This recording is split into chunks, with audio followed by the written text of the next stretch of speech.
impressionnant, émouvant. C'est tout simplement sublime. C'est quelque chose de grandiose. On ne s'imaginait pas tel qu'on l'a connu la dernière fois, il y a plus de 5 ans, toute grise, toute noire.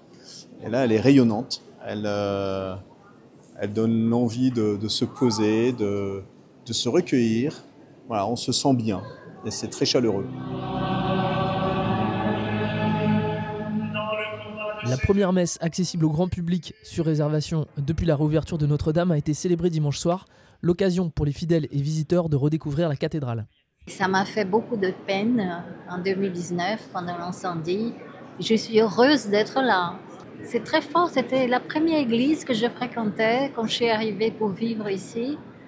Je suis vraiment heureuse. C'est franchement très très bien fait. J'avais peur que ce soit trop blanc, mais en fait, parce que dans les images qu'on voit, on a l'impression que c'était vraiment limite. Ça perdait un peu l'apathie, mais je trouve que c'est vraiment très bien fait et ça garde son charme. Il y a un élément, quelque chose qui vous marque en particulier dans ces premières minutes de déambulation qui vous a sauté? La blancheur de la pierre et cette harmonie qui se dégage avec ses couleurs, ses vitraux, les contrastes avec toutes ces lumières. En plus, là, on est le soir, donc tout est illuminé.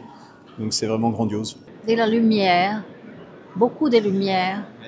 La revoir, pour moi, c'est un bonheur. Maintenant, avec les vitraux qui ont été complètement nettoyés, avec la lumière du soleil, ça va être complètement différent. Et ça, j'ai hâte de pouvoir la visiter avec l'éclairage du soleil.